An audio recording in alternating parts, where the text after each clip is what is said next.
अवतरित होकर भाग्य विधाता भाग्य हमारे जगा रहा। कितना हंसी सफर है, कितनी हंसी डगर है, कितना हंसी सफर है, कितनी हंसी डगर है, जो आप यूं पधारे, कितनी हंसी लहर है। स्वागतम स्वागतम आने की आपकी जो हमको मिली खबर है, चंदा को जैसे देखने हम तो हुए चकोर है, हम तो हुए चकोर है। भगवान की नजर है, उसका यही असर है। भगवान की नजर है, उसका यही असर है। जो आप यूं पधारे, कितनी हंसी लहर है। स्वागतम स्वागतम स्वागतम स्वागतम स्वागतम। शांति। दीदी जी ओम शांति। ओम शांति। गीत के ओम द्वारा शांति। गीत के द्वारा, शब्दों के द्वारा और मन के ऊंचे भावों के द्वारा आपका खूब खूब स्वागत है, स्वागत है, स्वागत है। साथियों, आज विशेष मधुबन मीठे घर से, बड़े घर से मीठे मीठे शीलू दीदी जी हमारे साथ है और अपनी पुरानी बातों को हमारे साथ शेयर करेंगे। तो खजाना तो भरपूर है दीदी जी के पास। आगे 2 बार उन्होंने खूब बातें सुनाई है और खजाने से और आज बातें निकलेगी। तो आज ये हमारा सौभाग्य है। और अगर थोड़ा मैं परिचय दूं, वास्तविक रूप से जरूरत नहीं है, लेकिन फिर भी तो 1948 में आपका लौकिक जन्म हुआ और 1960 माना 12 साल की ही अल्पायु में आप यज्ञ के मतलब बाबा के कनेक्शन में आए और आपको ये ज्ञान मिला और तब से आप ईश्वरीय सेवाएं दे रहे। 1976 से जहाँ तक अगर मुझे याद है तो आप यज्ञ में मधुबन में ही आप 1970 ठीक है ना, 76 से आप मधुबन में है। और ये कहे कि आज हम हर की पौड़ी पे पहुंचे हैं तो भी ठीक रहेगा, क्योंकि बाबा ने हर की पौड़ी टाइटल आपको दिया है। मुझे बहुत अच्छी ये बात लगती है। तो हर की पौड़ी के साथ और बहुत सारा विस्तार से परिचय हम दे सकते हैं दीदी जी का, लेकिन मुझे जो बहुत भाती है मेरे दिल को दीदी जी के प्रति की बात, कि जब आप उनसे मिलेंगे तो आपको ये महसूसता नहीं आएगी, वो महसूसता दिलाने नहीं देंगे आपको कि ये इतना ऊंचा व्यक्तित्व है, ये उतनी ऊंची हस्ती है। एकदम नॉर्मल होकर के हमसे वो बात करेंगे। निर्माणता जिसको बाबा कहता है, ये निर्माणता का गुण कूट कूट के दीदी जी के अंदर भरा है। कोई कितना भी छोटा हो, उसके प्रति वो प्यार और वो रिगार्ड ये कभी चुकते नहीं है। ये बात मुझे पर्टिकुलरली बहुत आकर्षित करती है। मेरे हिसाब से ये परिचय काफी है दीदी जी का। बाकी तो बहुत विस्तार है। मैं चाहूंगा सुभाष भाई फिर थोड़ी बात अपने वेलकम भी करेंगे, भले करेंगे, लेकिन उससे पहले शिव कुमार भाई आप भी कुछ यादें वेलकम के द्वारा भी 2 शब्द। ओम शांति। शिलू दीदी जी को तो हम बचपन से ही जानते हैं और साकार में ब्रह्मा बाबा के साथ हम बॉम्बे गए थे तो बाबा द बीकन बिल्डिंग में ठहरे हुए थे। एक सिंधी परिवार ने अपना पूरा मकान बाबा को दिया था। तो शिलू दीदी जी वहाँ आया करती थी, रोज बाबा से मिला करती थी, क्लास भी करती थी। तो बचपन से ही हम उनको जानते हैं और बहुत मधुर स्वभाव की है। उनसे सचमुच जो आपने कहा ना कि मिलने के टाइम उनको किसी को महसूस ही नहीं होगा कि ये बहुत ऊंची हस्ती है, इतनी निर्माणता है शीलू दीदी जी में। अगर कोई बच्चा जाएगा ना तो उसके साथ भी वैसे ही व्यवहार करेंगी, घुल मिल जाएंगी। अगर कोई बड़ा व्यक्ति उनसे मिलेगा तो वो मतलब उनके में ऐसी महानता है कि अपने आप को ऐसा ढाल लेती है कि हर एक को ये महसूस होता है कि शीलू दीदी तो हमारी दीदी है। जी और जैसे आपने बताया कि हर की पौड़ी, तो हर मतलब शिव बाबा हरि के पास पहुंचने के लिए जो पहली पौड़ी है वो शीलू दीदी है। इनके इन्होंने बहुत से योग शिविर कराए, बहुत से क्लासेस कराए और बाबा के बहुत अनुभव कराए हम सभी को। तो हम और अधिक ना कह करके मेरे विचार से तो शीलू दीदी जी से ही सुनना ज्यादा अच्छा रहेगा। बाकी तो आप महिमा जितनी करें उतनी ही कम है। और आप तो सागर हैं, सागर की हम क्या महिमा कर सकते हैं। सागर के लिए तो कहा जाता है कि अगर हम जंगल की कलम लगाएं तो भी वो छोटी पड़ जाएगी। तो इस प्रकार से सागर की बहुत बहुत महिमा है। तो आप तो सागर समान, सागर के बच्चे मास्टर सागर हैं। तो अधिक समय ना लेके आप ही सुनेंगे। जी, बहुत अच्छी बात बताई आपने शिव कुमार जी। और मैं आपको एक सीक्रेट और बता दूं शिव कुमार जी, शीलू दीदी हमारी लौकिक मदर, अलौकिक मदर है, समझे आप ही के द्वारा हमारा समझो इस ईश्वरीय ज्ञान में जन्म हुआ है, तो हमारी अलौकिक मदर, तो हमारा तो विशेष संबंध है इस रीति से। तो सुभाष भाई, आप भी दो शब्द कहे। ओम शांति। मैं चिल्लू बहन के लिए दो चार लाइन बनाई है, वो सुनाता हूँ। वाह। मुख से ज्ञान दान करती, मुख से ज्ञान दान करती, मीठी खूब इनकी जबान, मीठी खूब इनकी जबान, सरस्वती है इनके जिभा पर, कहते स्वयं भगवान, ले, लेती खूब दुआएं, लेती खूब दुआएं, भरती मूर्छित में भी जान, राजयोग शिविर करके, राजयोग शिविर करा के, कराती है सभी को खुद की पहचान, क्योंकि उनका स्पेशल सब्जेक्ट राजयोग शिविर है। तो सबकी खुद की पहचान कराते हैं। जीवन कहानी सुनाकर बाबा की, जीवन कहानी सुनाकर बाबा की, करती सभी को माला माल। तो सचमुच जब आप बाबा की जीवन कहानी, क्योंकि इन्होंने, मनोहर दादी ने उनको वर्षा दिया जीवन कहानी सुनाने का, क्योंकि मनोहर दादी इनकी बेस्ट टीचर, और फिर वो आगे आगे शिलू बहन करती है। तो मुझे याद है, मैं सबसे पहले 1983 में मधुबन में आया था। तो मधुबन में सिर्फ दो बहनें नजर आती थी, एक थी शिलू बहन और दूसरी शशि बहन। मतलब जो ऑफिशियल काम करना, ये करना, भागदौड़ करना, स्टेज सेक्रेटरी, ये सारी चीजें, ये सिर्फ दो बहनें नजर आती थी। तो छोटे मोटे काम होते थे कुछ पोस्ट का, इसका, तो हम भी कभी कभी उनको मदद करते थे। लेकिन 1984 में मेरा एक चांस मिला था शीलू बहन के साथ जाने का, सातारा, सांगली, कराड़। क्योंकि एक योग शिविर में एक बाबा का बच्चा निकला था, उन्होंने बहुत अच्छा एक उप सेवा केंद्र, गीता पाठशाला जैसा बनाया था। तो उसका उद्घाटन वो शीलू बहन के हाथ से ही कराना चाहते थे। तो हमें यहाँ से चांस मिला था। लेकिन इसके साथ एक ऐसी बात जुड़ी, जो हम यहाँ से बॉम्बे गए, गाँव देवी सेंटर, और वहां से जब स्टेशन गए, तो वहाँ इनकी मम्मी मिलने आई थी। और हमें बहुत प्यार किया, इनको भी किया और मुझे भी बहुत प्यार किया। और उन्होंने एक बात सुनाई थी, बाबा का उनको साक्षात्कार हुआ था, और बाबा ने उनको क्या साक्षात्कार कराया, और शिलुबेन का कैसे जन्म हुआ, वो बात भी आज शिलुबेन सुनाएंगे हम सबके सामने। तो ऐसी एक अलग अलग बातें, पुरानी बातें, और कैसे मधुबन योग शिविर से कैसी शुरुआत हुई।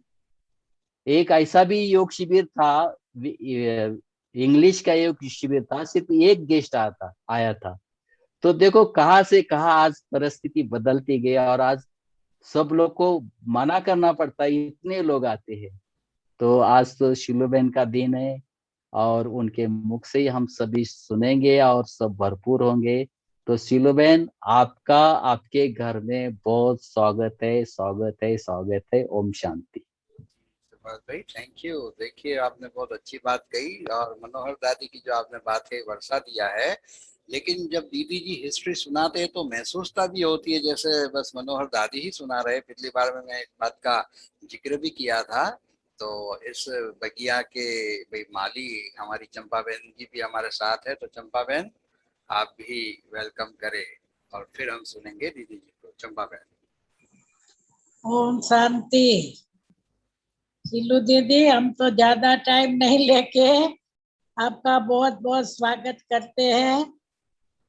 हमने तो आपको देखा वैसे ही हो आप, इतने लोगों को शिविर कराई सब कुछ, फिर भी निर्माण। हाँ, कितने वीआईपी की शिविर की शुरुआत तो सिल्लू बेन से ही हुई है। मधुबन में राजयोग भवन में कराते कराते अब तो कितना विशाल क्षेत्र हो गया।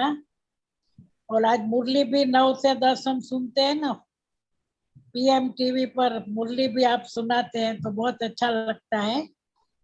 आपकी वाणी सुनने का भी बहुत अच्छा लगता है। तो आपका बहुत बहुत स्वागत है। ज्यादा टाइम नहीं लेंगे, आपसे ही सुनेंगे। थैंक यू चंपा बहन। दीदी जी एक आखिरी बात कह दूं, एक अंदर की बात सुना देता हूँ। ये चंपा बहन जी है ना, आपके पीछे आपकी तारीफ बहुत ज्यादा करती है हमारी चंपा बहन। आपकी तारीफ हमेशा कर, शीलू बहन ऐसे, शीलू बहन वैसे, बहुत तारीफ करती है, और ये सच्ची बात है। आपके पीछे की बात मैंने आपको सुना दी। भले अब हम नहीं, आपसे सिल्लू बहन मेरे को बहुत अच्छे लगते हैं, सुना, क्यों सुनो। बहुत अच्छे लगते हैं। मैं देखती रहती हूँ सिल्लू बहन को, पहले से ही अच्छे लगते हैं, क्योंकि इनका नेचर है ज्यादा बोलना नहीं, अपना काम से मतलब। तो पहले से ही जब से मधुबन में जाते रहते थे, अभी तो मिलना भी कम हो गया। पांडव भवन में तो रोज मिलते ही थे, जाते थे, तो अच्छे लगते हैं बहुत। जी दीदी जी। शीलू दीदी जी के लिए बाबा ने कहा कि आपके जिह्वा पर सरस्वती जी है। भले आप शुरू कर दीजिए। बहुत बहुत थैंक्स। आप सबने इतनी महिमा की, हम तो कहेंगे बाबा की ही कमाल है। बाबा ने ही ऐसा बनाया। और हमारे शिव कुमार भाई ने याद दिलाया वहाँ मुंबई की बात, फिर हमारे सुभाष भाई ने याद दिलाई मुंबई की बात। तो ये सारी बातें मुझे भी याद आने लगी कि कैसे शुरुआत हमारी हुई। तो मैं तो कहूंगी कि जैसे निर्मल शांता दादी कहते हैं ना कि मुझे 3 in 1 है, क्योंकि ब्रह्मा बाबा उनके लौकिक फादर थे, और अलौकिक फादर भी और पारलौकिक फादर भी। तो निर्मल शांता दादी कहती थी 3 in 1, तीनों ही बाप मेरे एक में है। तो मैं भी ये नशे से कहती हूँ कि तीनों ही बाप मेरे एक में है।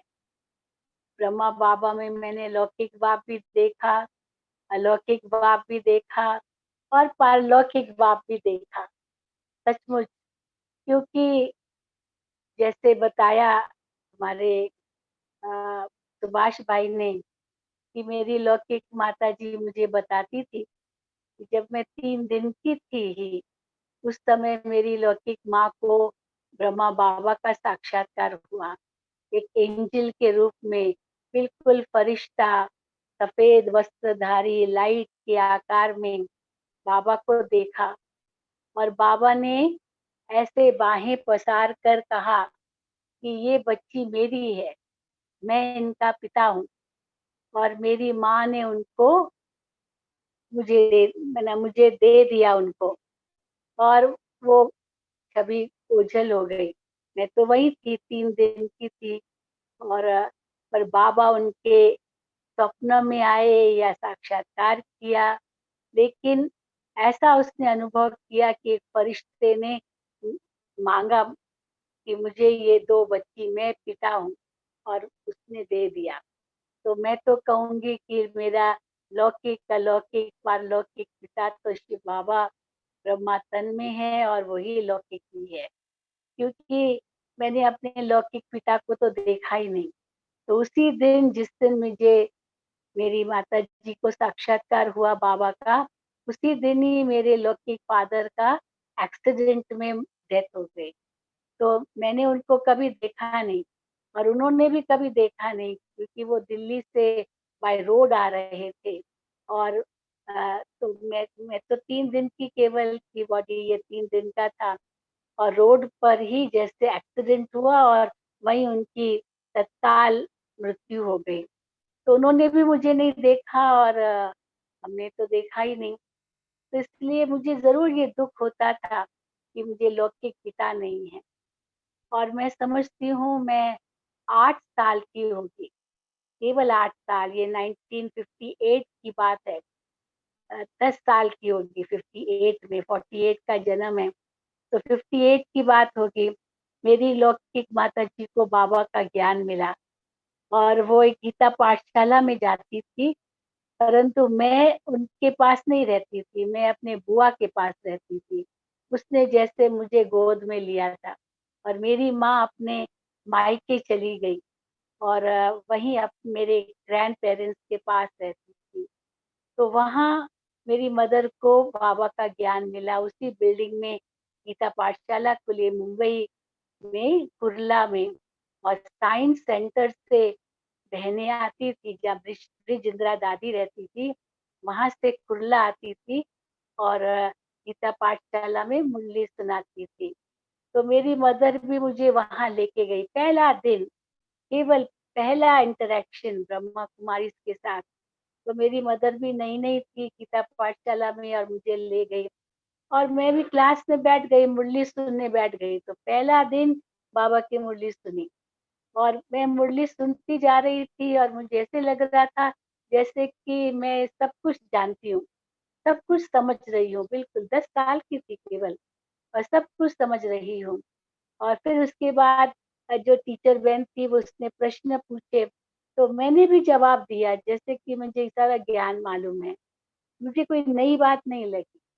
बस फिर तो बाबा 1960 में बॉम्बे आए थे और 60 में ब्लू हेवन में बाबा आए थे और वहाँ मेरी लौकिक माता जी मुझे लेके गई थी। ये 1960 की बात है। तो 58 में तो केवल एक ही बार सेंटर पर गई, उसके बाद फिर नहीं गई, क्योंकि मैं तो बुआ के पास कुलाबा में रहती थी और मेरी बुआ, मेरी मदर कुर्ला में रहती थी।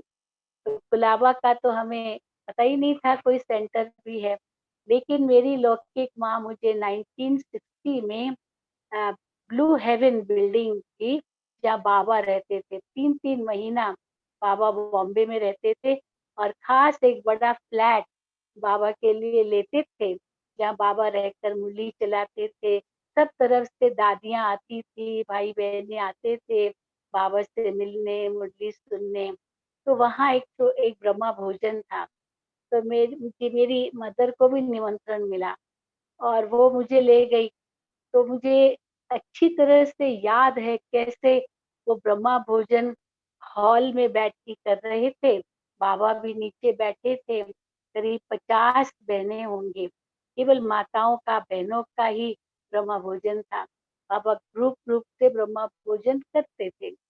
तो एक एक बहन बाबा के पास आती गई और बाबा की गोद में अपना सिर रखा और बाबा ने उनकी पीठ थपथपाई और एक वरदान दिया, फिर दृष्टि दी और फिर मुख में गिट्टी डाली। तो ब्रह्मा भोजन इस प्रकार से होता था, तब तक सबको परोसा जाता था। तो मेरा भी टर्न आया, मेरी मेरी मदर का टर्न आया। तो मुझे तो समझ में नहीं आया कि क्या करना है।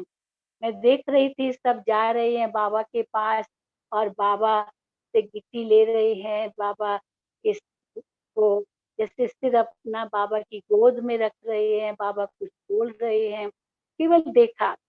तो उसके बाद फिर मेरा टर्न आया, मेरी माँ वापस जैसे आई, तो मैं तो हिचकने लगी कि मैं कैसे जाऊं, मैं तो छोटी हूँ।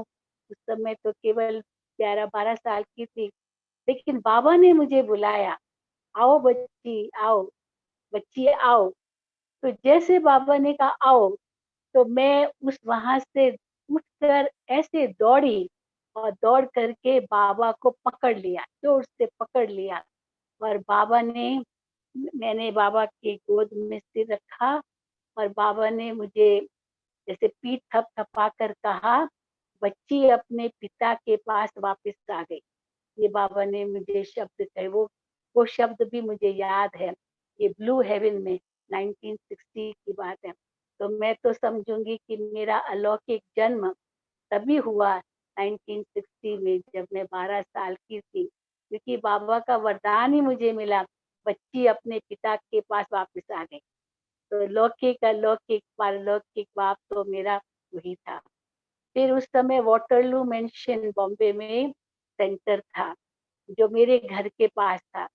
तो मैं जाती रही और बाबा के पास भी जाती थी।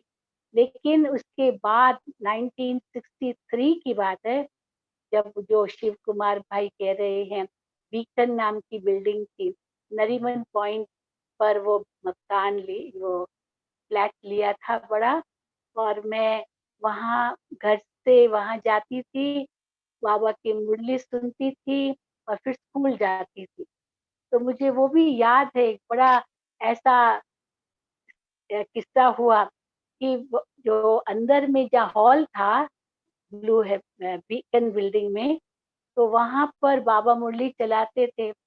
तो मैं अपनी स्कूल बैग बाहर जूतों में रख करके फिर मैं अंदर जाती थी, क्योंकि उस समय एल्यूमिनियम के जैसे ये डब डब्बे टाइप स्कूल बैग्स होती थी, तो वो मैं लेके जाती थी स्कूल। तो उस समय तो मैं 7वीं कक्षा ही पढ़ती थी, 1960 की बात है। तो मैं स्कूल बैग अपना बाहर छोड़ के बाबा की मुरली सुनने गई। तो जब मैं वापस आई कि स्कूल बैग लेकर मैं स्कूल जाऊंगी, तो देखा वो स्कूल बैग है ही नहीं। मैं सोच में पड़ गई, मेरी स्कूल बैग कहाँ चली गई। तो मुझे समझ में नहीं आया कहाँ चली गई। तो मैं तो वही रोने लगी, क्योंकि एग्जाम्स मेरे नजदीक थे। तो मेरी सारी पढ़ाई उसके अंदर थी, किताबें थी, तो बहुत रोने लगी। और मेरे लौकिक जो भाई थे, कजिन ब्रदर, वो अमेरिका में थे। उन्होंने मुझे बहुत अच्छी शेफर्ड्स पेन भेजी थी। शेफर्ड्स पेन, पार्कर पेन, ये उन दिनों में बहुत महंगी पेन आती थी, और खास अमेरिका से भेजी थी मुझे। तो वो भी उसी डब्बे उसी बॉक्स में थी जिसमें मेरी किताबें थी। तो मुझे किताबों का इतना दुख नहीं हुआ, लेकिन मेरी जो पेन गुम हो गई उसका बहुत दुख हुआ। तो मैं तो बहुत रोने लगी। तो एक बहन ने जाके बाबा को कहा, बाबा ये तो बहुत रो रही है बच्ची, उसका सारी किताब की बैग ही कोई उठा के ले गया है। तो बाबा ने मुझे बुलाया, बच्ची आओ। तो बाबा ने कहा, बच्ची क्या हो गया। तो मैंने कहा, बाबा मेरी शेफर्ड्स पेन गुम हो गई, उस डब्बे उस बॉक्स में थी मेरी किताबों के साथ। तो बाबा मेरी बहुत वो अच्छी शेफर्ड्स पेन थी, और बाबा के आगे रोने लगी।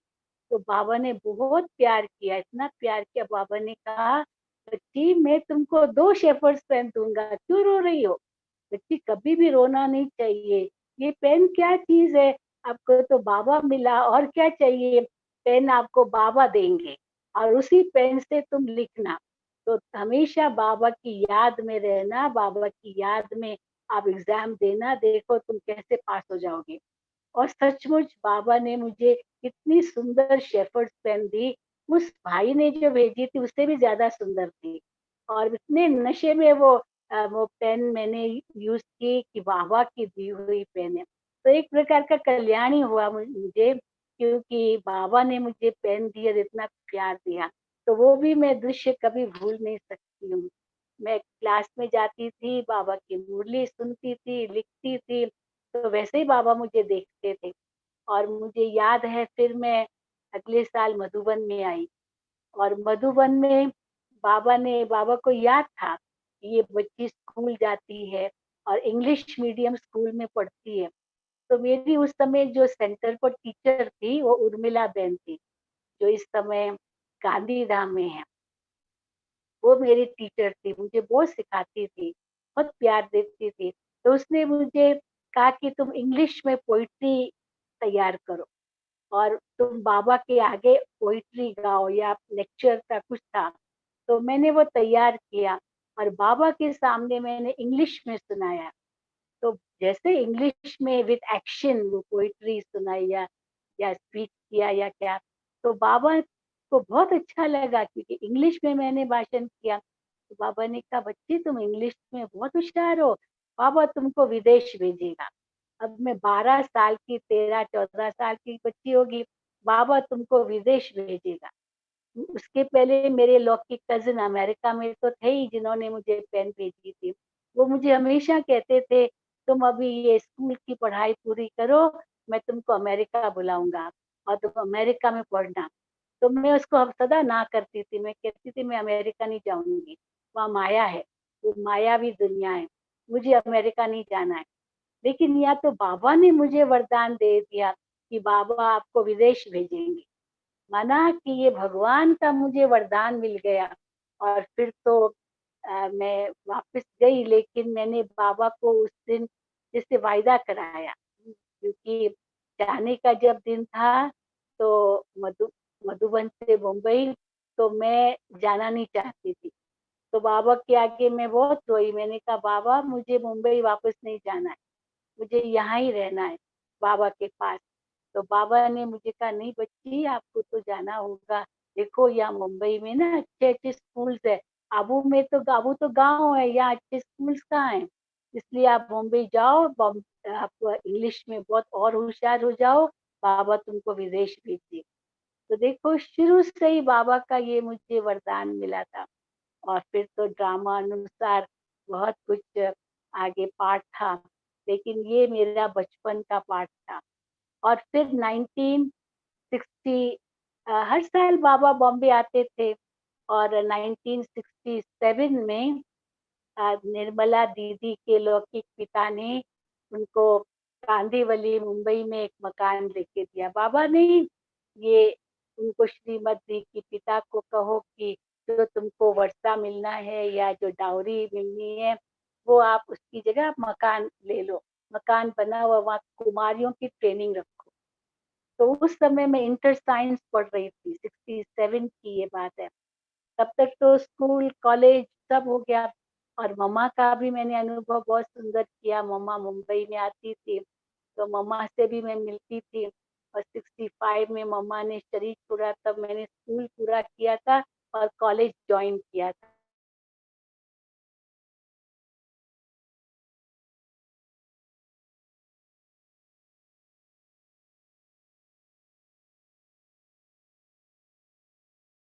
मेरा अलौकिक कजिन या और मेरे कजिन्स, क्योंकि बहुत बड़ी फैमिली थी, वो सब चाहते थे कि मैं डॉक्टर बनूं, मेडिकल लाइन लूं। तो मैंने कहा कि क्या करूं, मुझे समझ में नहीं आता था, क्योंकि बाबा मुझे बहुत प्यार से कहते थे, बाबा तुमको विदेश भेजेगा, तुम और पढ़ाई करो, परंतु मुझे विदेश जाना नहीं, अमेरिका जाना नहीं। तो मुझे करना क्या है, डॉक्टर बनना है। तो मैंने बाबा को पत्र लिखा कि बाबा मैं क्या करूं। तो बाबा ने मुझे बहुत सुंदर पत्र जवाब में लिखा कि बच्ची, बाबा की तुम्हारे में बहुत आश है और बाबा चाहेंगे कि तुम रूहानी डॉक्टर बन के विश्व की सेवा करो। ये बाबा ने मुझे पत्र में लिखा 67 में, रूहानी डॉक्टर बन के विश्व की सेवा करो। तो जब ये मुझे बाबा का वरदान मिला, तो मैंने निश्चय कर लिया कि अभी मुझे आगे पढ़ना नहीं है, बस मुझे तो बाबा की सेवा में लग जाना है। लेकिन फिर ऐसी विडंबना आई कि घर से छुट्टी नहीं मिले, क्योंकि दादी प्रकाश मणि उन दिनों में गाम देवी सेंटर पर रहती थी, वही हमारी टीचर थी। हम गाम देवी में जाते थे, गुलाबा में रहते थे। तो दादी को मैंने पूछा, दादी ने कहा कि अगर तुमको सेंटर पर रहना है तो घर से चिट्ठी चाहिए। अब चिट्ठी कौन देगा, मेरी बुआ थी जिसके पास मैं रहती थी। अब मेरी लौकिक माँ तो अपने मायके थी, अब मेरे ग्रैंड पेरेंट्स के पास, वो तो बहुत दूर रहती थी, बुआ ही नहीं मुझे पालना दी। तो न माँ ने पालना दी, न पिता तो थे ही नहीं, तो बुआ की पालना थी। तो मेरी बुआ तो माने नहीं ज्ञान इतना, तो फिर भी मैं छिप छिप के जरूर आती थी। तो फिर जब दादी ने कहा, दादी प्रकाश मणि ने कहा कि घर से चिट्ठी चाहिए तभी तुमको सेंटर पर रखेंगे, तो मैं क्या करूं, समझ में तो नहीं आया। बाबा ने मुझे कहा है कि रूहानी डॉक्टर बन के विश्व की सेवा करो, तो सेंटर पर तो रखने के लिए तैयार नहीं थे। फिर मैंने सोचा कि चलो मैं नानी के पास चली जाऊं, बुआ को छोड़ के, और माँ मेरी मेरी वहाँ है, माँ मुझे चिट्ठी देगी। अब मेरी लौकिक नानी तो अड़ गई, वो कहे कि ऐसे कैसे तुम सेंटर पर रहोगी, तुम तो बुआ के पास पली हो। बुआ तुम्हारी क्योंकि बुआ ने कहा कि अगर तुमको पढ़ना नहीं है, तुमको सेंटर पर रहना है, तो तुम अपनी नानी के पास चली जाओ। तो नानी ने कहा हम ऐसे नहीं लेंगे, क्योंकि मेरी लौकिक नानी और मेरी बुआ, इनका भी आपस में कुछ चक्कर हो गया। मेरी नानी कहे कि मैंने अपनी बेटी को, माना मेरी लौकिक माँ को, बहुत दहेज दिया था, बहुत सोना दिया था उस समय। 45-46 की बात होगी जब शादी हुई थी, तो बहुत उनको मैंने दिया था। तो बुआ के पास है सब कुछ, वो बुआ मुझे सब वापस करे, क्योंकि माँ तो चली गई थी नानी के पास, तो वो मुझे वापस करे, क्योंकि बुआ ने कहा था जब ये शीलू बड़ी होगी, उनकी शादी करेंगे, तो वो सोना उनको हम देंगे। अब तो ये कहती है सेंटर पर रहना है, तो सोना सब वापस ले आओ, आपकी बुआ देवे। अब दादी हमारी दादी जी, बड़ी दादी कहे कि आ, ऐसे नहीं हम रखेंगे जब तक चिट्ठी नहीं। तो न नानी चिट्ठी देवे, न माँ देवे, न बुआ देवे, तो चिट्ठी कहाँ से मैं लाऊंगी जो सेंटर पर रहूंगी। तो वो मेरे सामने एक बहुत बड़ा डिफिकल्ट पीरियड था कि क्या करूं मैं। बाबा मुझे कह रहे हैं बच्ची विश्व सेवा करना, यहाँ न दादी जी मुझे छुट्टी दे रही है सेंटर पर रहने की, न बुआ छुट्टी दे रही है, न नानी छुट्टी दे रही है, तो आखिर मैं क्या करूं। तो निर्मला दीदी के जो सेंटर था, उन्होंने कुमारियों की ट्रेनिंग रखी थी, तो मैं भी उस ट्रेनिंग में गई थी। तो निर्मला दीदी से मैंने पूछा दीदी मैं क्या करूं, तो दीदी ने मुझे बहुत अच्छी युक्ति बताई। दीदी ने कहा सब झंझट छोड़ दो, तुम भले डॉक्टरी मत पढ़ो लेकिन तुम बीएससी कर लो, तो 2 साल तुम्हारे बीएससी के ऐसे ही बीत जाएंगे, फिर देखना बाबा कुछ न कुछ करेगा। तुम पढ़ाई छोड़ो भी नहीं, और सेंटर पर नहीं रह सकती हो कोई बात नहीं, तुम बीएससी करो, तुम डिग्री ले लो। तो मैंने आके यही डिसाइड किया कि मैं डिग्री लूंगी और बुआ के पास ही रहूंगी। और 69 में बाबा अव्यक्त हो गए, और मेरी तो एग्जामिनेशन अभी हुए नहीं थे, जनवरी में बाबा अव्यक्त हुए, और मेरा फाइनल ईयर था बीएससी का। बस वो मेरा जो अनुभव है वो बड़ा विचित्र है, क्योंकि 18 जनवरी को बाबा अव्यक्त हुए, वो शनिवार का दिन था। तो शनिवार शाम को तो मैं बाबा के पास गई थी, कुलाबा में तब सेंटर बना था, वहां जाती थी, कुलाबा सेंटर के नजदीक ही मेरा घर था, या मैं बुआ के पास रहती थी। तो सेंटर पर जाती थी, सेंटर पर मैं कोर्स कराती थी, क्लासेस कराती थी, भाषण करती थी, म्यूजियम समझाती थी। तो 8 बजे 18 जनवरी को तो मैं वापस लौटी, घर गई, घर में आई 8 बजे तक, तो सब पूरा हो गया था, तो मैं घर आई। और बाबा अव्यक्त हुए 18 जनवरी को करीब 8:45-9 बजे के अंदर, और मुझे तो पता ही नहीं था। और उसी रात कैसे दादी प्रकाश मणि जी ने सबको फोन किया, और सब जो बॉम्बे में हमारी दादी पुष्प शांता थी, तो वो सब अब आबू चले गए, रातों रात आबू चले गए, बाई टैक्सी, बाई ट्रेन, या जैसे भी। तो और सवेरे संडे था, 19 जनवरी, तो संडे सवेरे मैं सेंटर पर गई, छुट्टी का दिन था, रविवार था। और जैसे भी सेंटर पर जाऊं, मैंने देखा सारे बाबा की याद में बैठे हैं हॉल में, कोई मुरली नहीं चल रही है।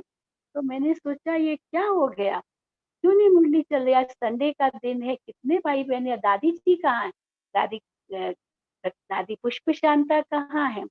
तो एक किसी माता से मैंने पूछा, वो भी बिल्कुल शांत बैठी थी, मैंने कहा क्या हो गया, तो उसने बहुत धीरे से कहा कि ब्रह्मा बाबा ने कल रात को देह त्याग किया है, बाबा ने शरीर छोड़ा है। मैंने कहा बाबा चले गए रात को, बाबा ने शरीर छोड़ा है। तो इतना बड़ा शॉक लगा मुझे उस समय, जो बात मत पूछो। मुझे तो ऐसे लगा जैसे धरती हिल रही है और ये आकाश कहीं, ये जो सीलिंग है, छत, ये टूट न जाए और अब भी विनाश हो जाएगा। मैंने तो ऐसे समझा उस समय, इतना मुझे शौक लगा। लेकिन फिर मैंने अपने आप को संभाला, तो संभल गई और मैं एकदम शांत हो गई। और सभी योग में बैठे थे, शांति में बैठे थे, तो मुझे उस समय एक बहुत सुंदर अनुभव हुआ। ब्रह्मा बाबा का व्यक्त रूप मेरे सामने आया और बाबा ने मुस्कुरा करके मेरे सिर पर हाथ रखा और बाबा ने कहा, बच्ची मैं गया नहीं हूँ, मैं केवल बिल्कुल जो संदेश आया था ना, वो ही मुझे अनुभव हुआ। केवल मैंने कपड़ा और कमरा बदली किया है, बाबा आपके साथ है। तो मैंने बाबा को कहा, बाबा मैंने आपकी आश पूरी नहीं की, मैं तो अभी तक पढ़ाई कर रही हूँ। तो बाबा ने मुस्कुराकर मुझे बहुत प्यार किया और कहा, बच्ची तुम मेरी आश पूरी करोगी, तुमको तो बहुत सेवा करनी है, तुम बाबा की आश पूरी करोगी। तो बस ये जैसे मुझे अनुभव हुआ और सांत्वना मिली, शांति का अनुभव हुआ और मैं एकदम साइलेंस में चली गई। बस फिर तो पढ़ाई तो करनी थी, एग्जाम भी दिए और फिर पता चला कि मई महीने में कुमारियों की ट्रेनिंग होनी है मधुबन में, क्योंकि अव्यक्त बाप दादा ने यही डायरेक्शन दिए थे। दादी प्रकाश मणि जी ने बाप दादा से पूछा था, बाबा अभी मधुबन में क्या होगा? तब तो मधुबन में आते थे बाबा से मिलने, बाबा सबको रिफ्रेश करते थे, मुझे भी बहुत रिफ्रेश किया था बाबा के होते। मैं 2-3 बार तो आई थी मधुबन और मुंबई में भी मिलती थी। तो अब क्या होगा? तो बाप दादा ने, अव्यक्त बाप दादा ने कहा कि अभी यहाँ बच्चियां रखो, ट्रेनिंग प्रोग्राम्स रखो कुमारियों के लिए आदि आदि। तो जो पहली कुमारियों की ट्रेनिंग हुई उसमें मैं आई थी 69 में।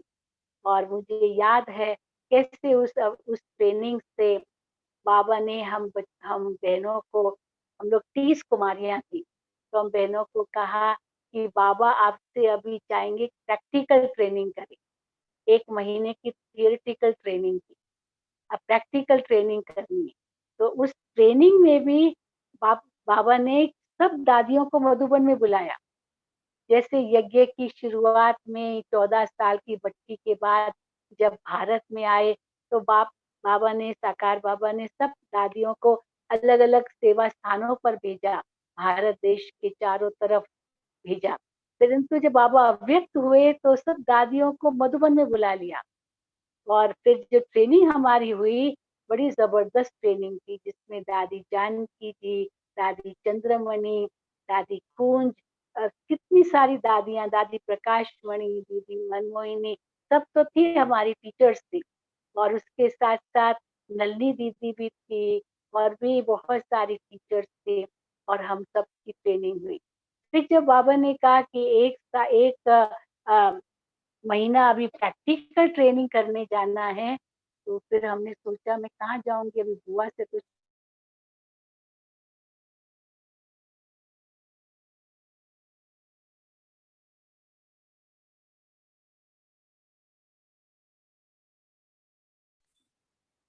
विनेश भाई आवाज नहीं आ रहा है।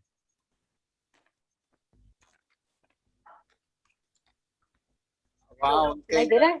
हाँ हाँ ठीक है। हाँ, तो मैंने कहा, मैंने नानी हेलो, वहाँ नेटवर्क का थोड़ा शायद प्रॉब्लम है।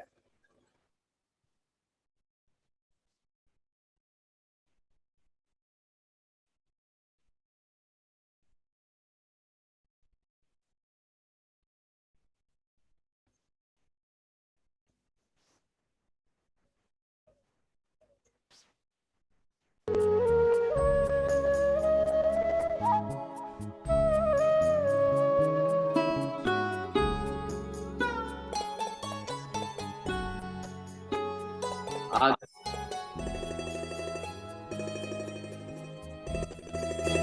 का एक कौन एक मिनट। करता हूँ। लुबेन आपका आवाज। हाँ मैं कर रहा हूँ। हेलो। हाँ जी। हाँ वो हाँ हेलो। तो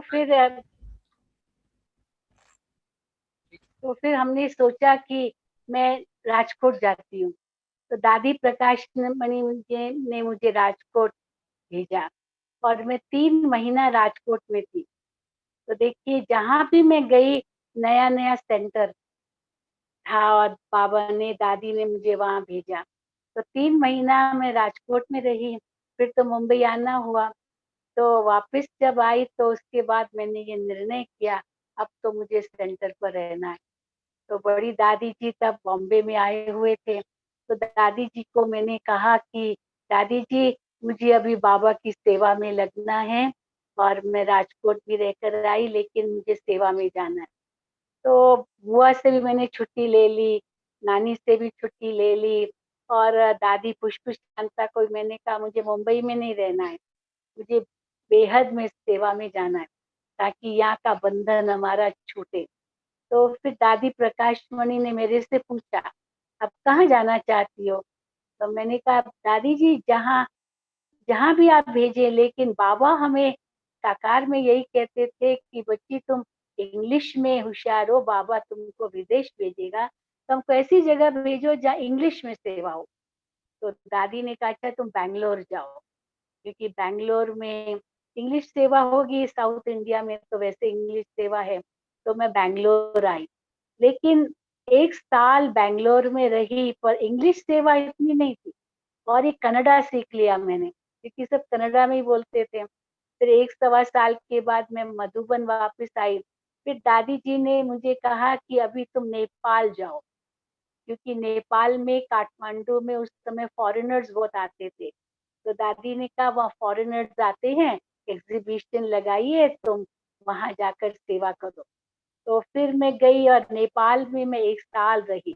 वहाँ भी नया नया सेंटर खुला था, बड़ी एग्जीबिशन की थी। 1972 की ये बात होगी, 71 की ये बात होगी।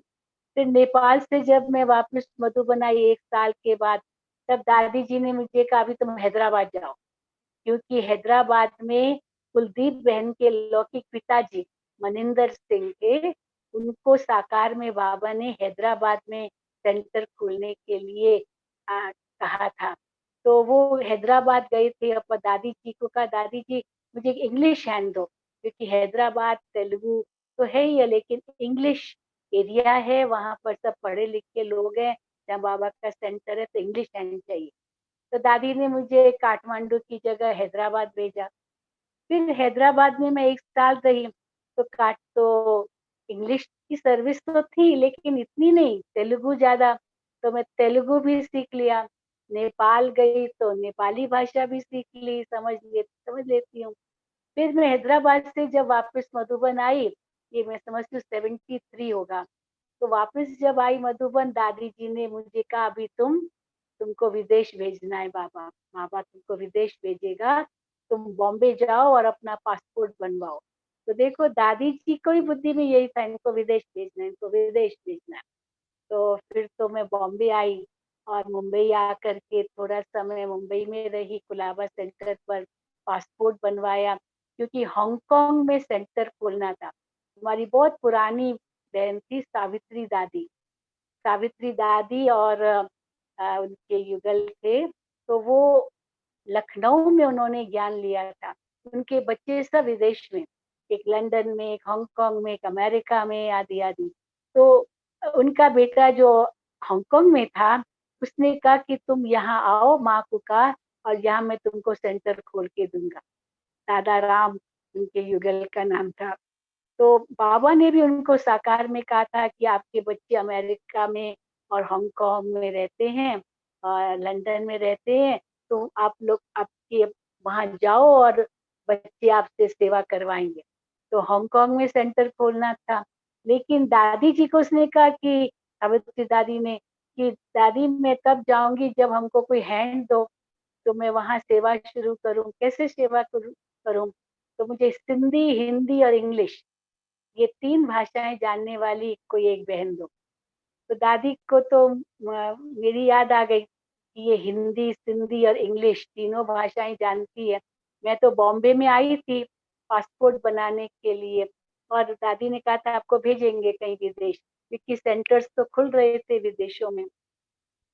तो फिर उसके बाद मैं जब मुंबई में आई तो 73 में, तो इतना जल्दी तो पासपोर्ट बनता नहीं था उस समय, तो 74 में फिर मुंबई में वहाँ बहुत बड़ा क्रॉस मैदान है, वहाँ पर बहुत बड़ा मेला किया था। तो उस मेले में वेदांती बहन और मैं, हम दोनों शिविर कराते थे। वेदांती बहन कुलाबा सेंटर पर रहती थी और मैं गामदेवी सेंटर पर रहती थी।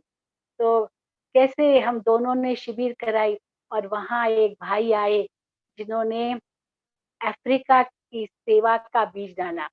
तो वो मुंबई में आए हुए थे, अपनी पत्नी की याद में उनको मंदिर बनाना था। तो अफ्रीका में मंदिर बनाने के लिए वो कुछ ऐसा नक्शा मंदिर का वो भारत में आकर लेना चाहते थे। तो उस समय हमारा मेला पूरा ही हुआ था, लेकिन ओपनिंग मॉडल अभी तक निकाला नहीं था, बाकी सब उखाड़ दिया था। उस ओपनिंग मॉडल में लक्ष्मी, दुर्गा और सरस्वती, ये 3 देवियां वो ओपनिंग मॉडल में थी। वो अभी तक इंटैक्ट था, क्योंकि वो जो ओपनिंग मॉडल था वो कलकत्ता से आए थे कारीगर, कपड़े की डिजाइन में उन्होंने वो ओपनिंग मॉडल बनाया था, बहुत सुंदर। तो वो आने में एक दिन और लगा, तो इसलिए वो छोड़ दिया था, बाकी सब रातों रात डिसमेंटल कर दिया सारा मेला। वो जब आया तो उसने वो मंदिर देखा ओपनिंग मॉडल के रूप में, तो उसको बहुत अच्छा लगा। अंदर आया, कहा हमको इसका फोटो मिल सकता है? तो बहनों ने कहा फोटो तो यहाँ नहीं है, अभी तो सब सेंटर पर चला गया है सामान, तो आप सेंटर पर जाइए। और जैसे सेंटर पर, कुलाबा सेंटर गया, उसने वहाँ म्यूजियम देखा, वेदांती बहन वहीं थी, तो म्यूजियम देखा, इतना अच्छा उसको ज्ञान लगा। उसने कहा कि अरे आपका ज्ञान तो बहुत सुंदर है, बहुत अच्छा है, आपने ये अफ्रीका में ज्ञान दिया है। ये 74 फरवरी की बात होगी।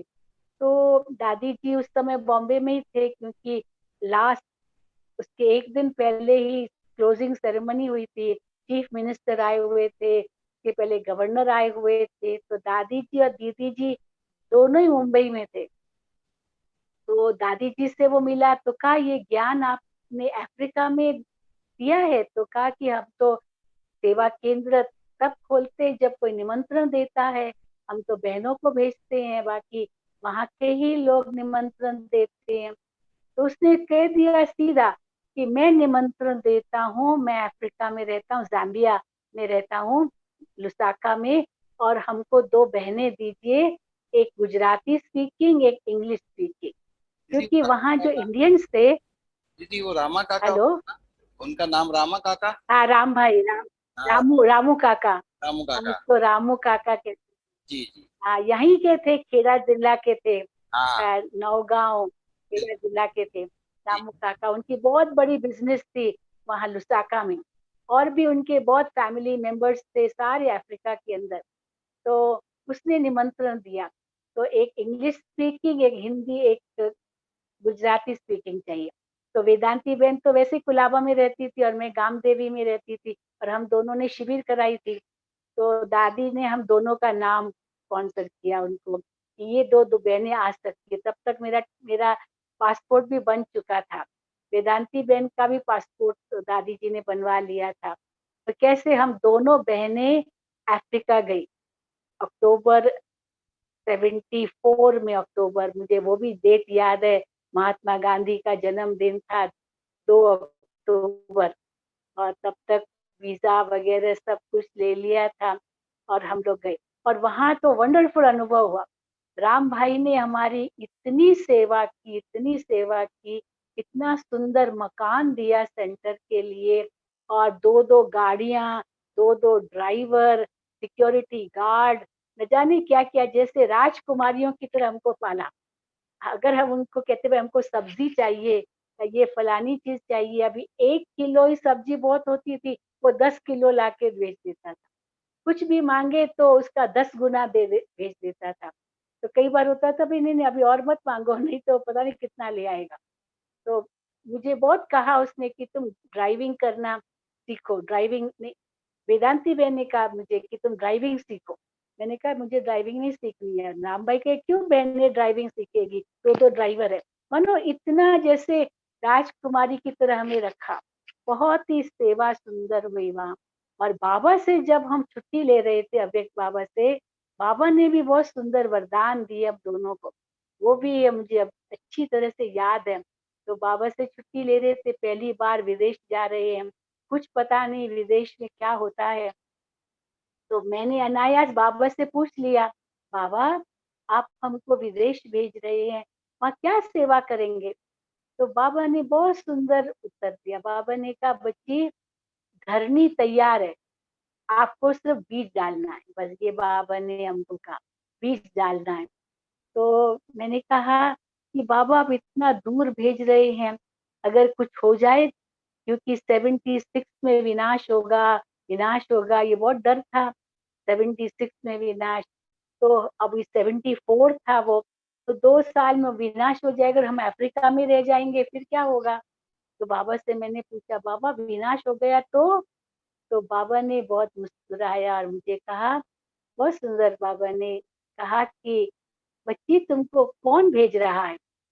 तो मैंने कहा बाबा भेज रहे हैं। तो फिर बाबा ने कहा अगर बाबा भेज रहे हैं तो कौन जिम्मेदार है? क्योंकि बाबा भेज रहे तो कौन जिम्मेदार है? मैंने कहा बाबा जिम्मेदार है। फिर बाबा ने कहा अगर बाबा जिम्मेदार है तो आपको चिंता क्यों?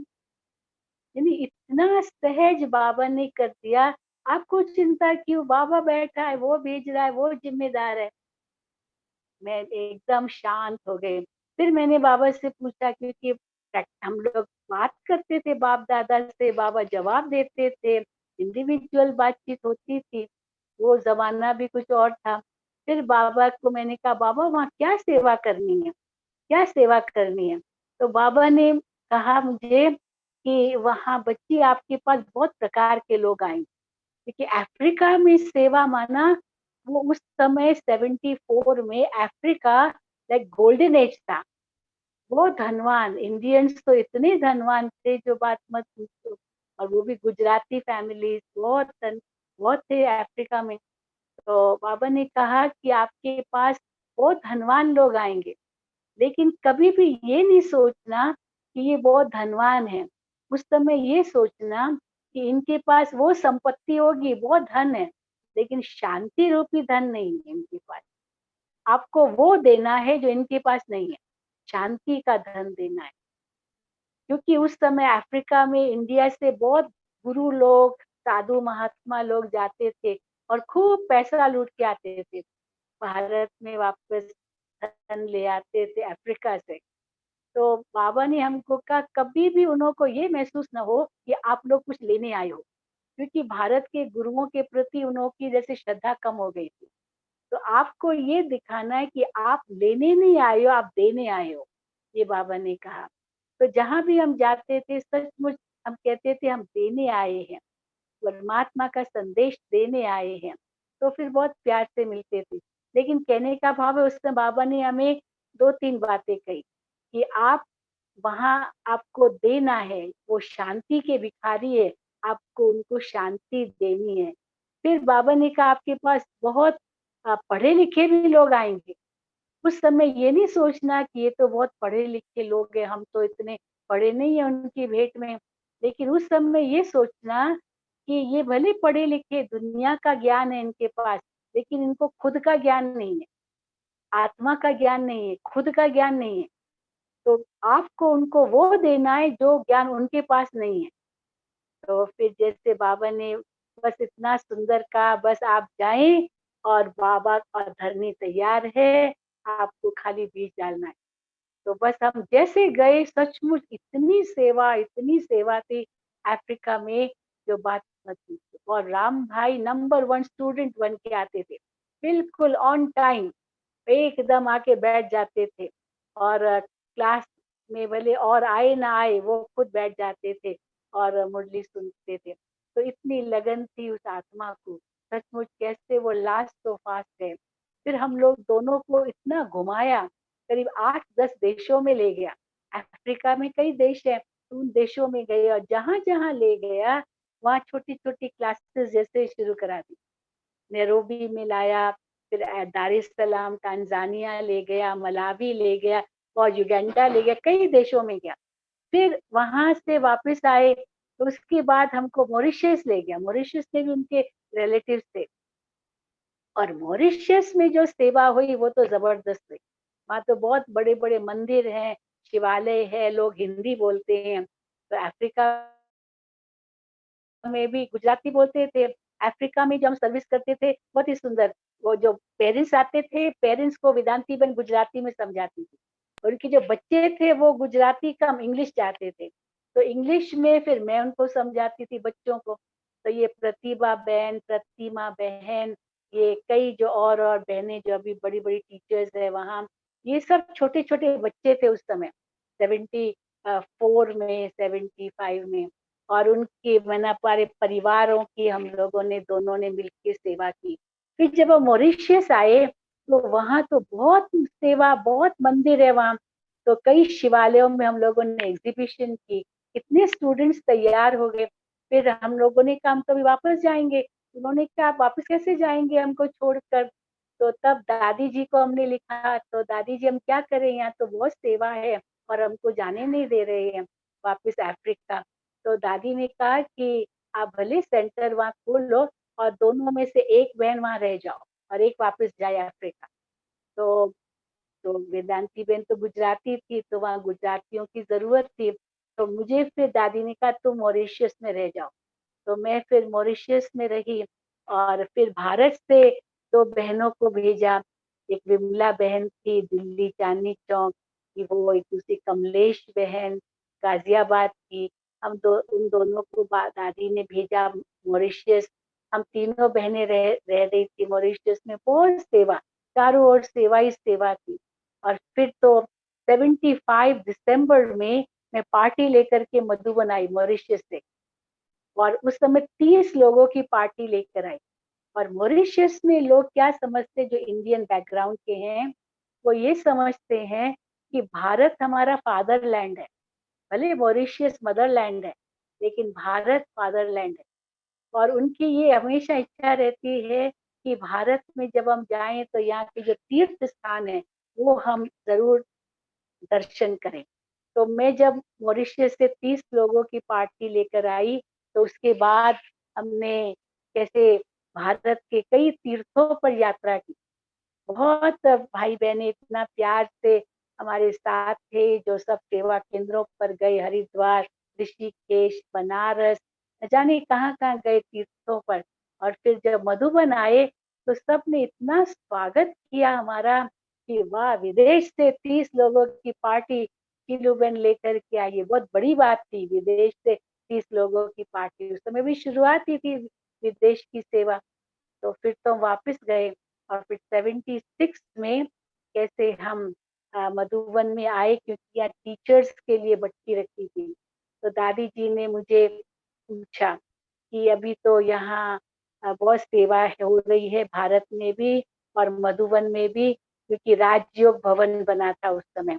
तो दादी जी ने कहा कि अभी ये हम वीआईपी को मंगाएंगे, शिविर रखेंगे और आप मधुबन में रहो। और फॉरेनर्स भी आना शुरू हो गए, क्योंकि कई देशों में बाबा के सेंटर्स खुल गए थे, तो वहां से भी आ रहे हैं। और उस समय और तो कोई टीचर्स थी नहीं, जैसे शिव कुमार ने बताया, बस शशि बेन और हम दोनों ही थे। तो दादी ने मुझे कहा तुम मधुबन में रहो और यहाँ विदेशियों की भी सेवा करो, क्लासेस उनको कराओ, ट्रांसलेशन करो और फिर शिविर भी कराओ। तो 76 से मैं मधुबन में रह रही हूँ और मधुबन में बाबा की बेहद की सेवाएं कर रही हूँ। तो अभी तो कहेंगे 45-46 साल हो गए और बाबा की सेवा में मधुबन में रहते। फिर तो बाबा ने बहुत वरदान दिए जैसे बताया कि बाबा ने कहा तुम हर की पौड़ी की गंगा हो। और फिर जब टीवी की सेवा शुरू होनी थी तब भी बाबा ने वरदान दिया कि आप की जीवा पर सरस्वती का वास है, आदि आदि। तो ये बाबा के तो बहुत वरदान मिले। अब ये सुंदर अनुभव बाबा ने हमको कराया। ठीक है, अभी ये गला जवाब दे रहा है। ओम शांति, ओम शांति, ओम शांति। 10 बज गई। शील दादी कहती थी 10 करो बस। हाँ, 10 करो बस। और दादी भी कहती थी 10 करो बस। तो अच्छा, बहुत अच्छा, थैंक यू। ओम शांति, ओम शांति। लेकिन सबसे ज्यादा अपने दादियों के साथ, दीदियों के साथ, क्योंकि आप 2 बहनें थी ना, तो भाई तो बार बार तो नहीं जाते थे दादियों के पास, तो ये बहनें कभी भी रूम में जा सकती थी, कहीं भी प्रोग्राम लेना देना।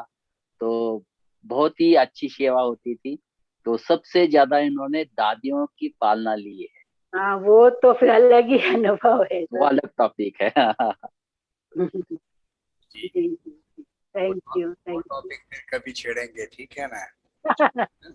चलो, बाप दादा एक- रात भर रहते थे ना ओम शांति हाँ, भवन में, तो वो भी सीलू एक अलग टॉपिक है। सीलू बहन बाप दादा के पास पूरी रात बैठी रहती थी। तो एक ये टॉपिक शीलू दीदी ऐसा रखेंगे हम लोग जिसमें अव्यक्त बाप दादा के समय की और साथ की बातें हो। एक एक ऐसा कभी हम टॉपिक रखेंगे, हाँ, क्योंकि जो नए भाई बहन है उनके लिए बहुत नई बात होगी। तो और आपका तो बहुत, जैसा अभी शिव कुमार जी ने बताया, सारी सारी रात के अनुभव बहुत सारे हैं, तो वो भी बहुत उमंग उत्साह बढ़ाने वाली बात है। तो विशेष मैं समझता हूँ सुभाष भाई, ये जो अभी हाँ, संगीत सत्र हमारा चल रहा है, इसी में दीदी का एक सेट किया जाए तो ये बहुत लाभकारी होगा, मैं जी जी। ऐसा सोचता हूँ। क्या क्या होता था कि अव्यक्त बाप दादा सभी को टोली देते थे, लेकिन बाप दादा को टोली शिलू में देती थी, क्योंकि बाबा के हाथ में ये देते थे और बाबा फिर सबको देते थे। तो वो भी एक, हम क्योंकि उस जमाने में हम पूरी पूरी रात बैठते थे, तो हमें पूरा सीन याद आए, सबके वरदान लिखते थे, तो बहुत बड़ी बात है। वो कभी करेंगे। एक वो पूरा विशेष दौर रहा है, और वो दीदी जी से अच्छा कौन जी, सुना पाएगा। तो हम चाहते हैं ये एक हम फिर बाद में सेट करेंगे। तो बहुत ठीक है, ठीक है, धन्यवाद चंपा बहन। जरूर जरूर। ये 2 शब्द आप कहे, फिर बाबा की याद में पूरा करेंगे। हाँ जी सिलू बहन, सुनते सुनते तो दिल भरा नहीं है, और सुनते रहे आपकी वाणी।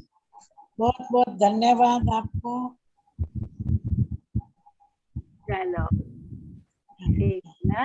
बहुत बहुत चलिए, कल हमारे पास दुबई से रमा बहन आएगी, तो आप सभी हाजिर रहना, आप सबका स्वागत है। दुबई से रमा बहन, उन्होंने कैसे अपने जीवन में इतना बदलाव किसे प्राप्ति किया, दुबई कैसे पहुंचे, दुबई में कैसे सेंटर खुला, वो सारी बातें रमा बहन सुनाएगी। तो आप सभी को कल भी, और वो भी सिंधी है, क्योंकि ये सिंधी का सब चल रहा है, सब सिंधी टीचर स्पीकर होंगे इस मास में। ठीक है। ओम शांति। रमा बहन के लौकिक पति की भी सेवा हमने की दुबई जाकर के, वाह, क्योंकि कमाल है, घड़ियां कमाल है। थी, अंतिम घड़ियां थी वो। तो कैसे उनकी भी सेवा हो गई थी। और जब शरीर छोड़ा, उस समय सवेरे 6 बजे थे और 6:30 वहाँ के। तो उस समय मैंने कहा कि अभी वो बहुत लास्ट स्टेज है उनकी, हम सब योग में बैठते हैं। और सचमुच उसी समय उसने हॉस्पिटल में शरीर छोड़ा। ये एक बहुत अनुभव वो सुनाएगी जरूर। जरूर जरूर बोल देंगे उनको। रतन भाई भी हमारे साथ शामिल। ओम शांति दीदी जी। विशेष युग रतन भाई, वेलकम। दीदी जी से बहुत बहुत बचपन से स्नेह रहा है। दीदी जी को बचपन से अपने आइडल के रूप में देखते रहे हैं, और दीदी जी की वजह से काफी जीवन में भी बहुत सारी सफलताएं मिली है। एक चीज जो पूरा यूनिवर्सली दीदी जी की विशेषता मुझे दिखी, जो यूनिवर्सली सारी दुनिया देख भी रही, उस बड़ा गुप्त रीति से दीदी रहती हैं। और जब जो है, जैसे दीदी जी की वजह से आगे पे, जैसे अभी उषा दीदी कराती हैं, उषा दीदी के बाद है भाई शिवानी बहन को सब देख रहे हैं, तो उसके पीछे जो हमने बैकबोन देखा है कि दीदी जी बड़े निर्माणचित होकर के इतने सबको अपना अपने हमजिन्स बना लेती हैं, आप समान तैयार कर देती हैं, जो बाबा जैसे अपने समान दादियों को तैयार किया। ये विशेषता जो है वो बहुत करोड़ों में कोई आत्माओं में दिखाई देती है। तो दीदी जी ने आप समान ऐसे कई जो है लोगों को तैयार किया, और इतना निर्माणता वो कभी भी उषा बहन भी सुनाती है। उषा बहन, मैं जब अफ्रीका में थी तो वहीं उनके घर में हम लोग गए थे, वेदांती बहन और हम। उस समय घर में रहती थी, और कैसे उनके घर में उनके माता पिता की सेवा की, उनकी सेवा की। उषा बहन भी अनुभव सुनाती है अपना, कैसे वो ज्ञान में आई। जी दीदी आपके आपने उनको आगे बढ़ा करके इतना वो किया उषा दीदी को, फिर ऐसे। मिनेश भाई, लास्ट वाला गीत युग रतन भाई गाए तो बहुत अच्छा रहेगा, योग का गीत। मैं जो सोच रहा हूँ सारी बात आप पकड़ लोगे तो काम कैसे चलेगा भाई। चलिए युगरतन भाई। जी तो ठीक है, बाबा की याद में बहुत प्यारा सा गीत है। दीदी जी के ही दिल के भाव मैं समझता हूँ ये होंगे। पतझड़ सा था मेरा तन मन, तूने किया सावन। अब धन तो क्या पूरा जीवन कर दूं तुझे अर्पण। सिखाया तूने जीना, जीना कैसे जीना, सिखाया तूने जीना मुझे भगवन। न और कहीं जाना, जाना कहीं जाना, न तेरे बिन जाना कहीं भगवन। जो साथ ना कभी छोड़े वो मिला है अब साजन। तेरी प्रीत से करूं मैं भी अब देव पद अर्जन। सिखाया तूने जीना, जीना कैसे जीना, सिखाया तूने जीना मुझे भगवन। न और कहीं जाना, जाना कहीं जाना, न तेरे बिन जाना कहीं भगवन।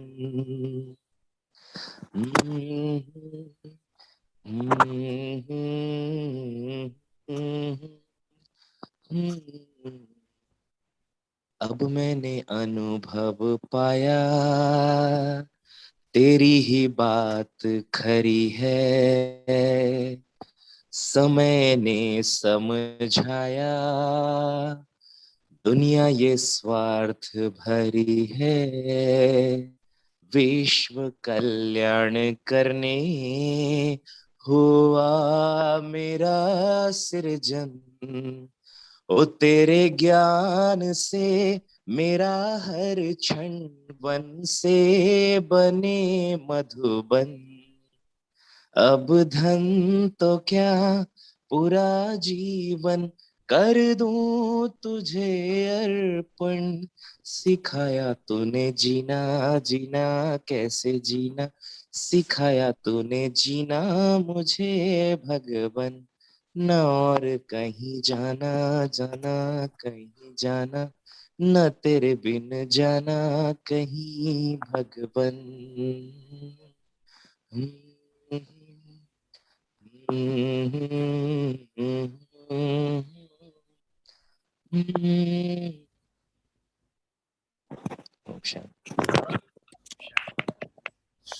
Thank you. तो पूरा करे दीदी जी। जी जी जी जी, थैंक यू। ओके, ये हमारे दिल की बात एक आधे मिनट में, ये हमारा दिल है।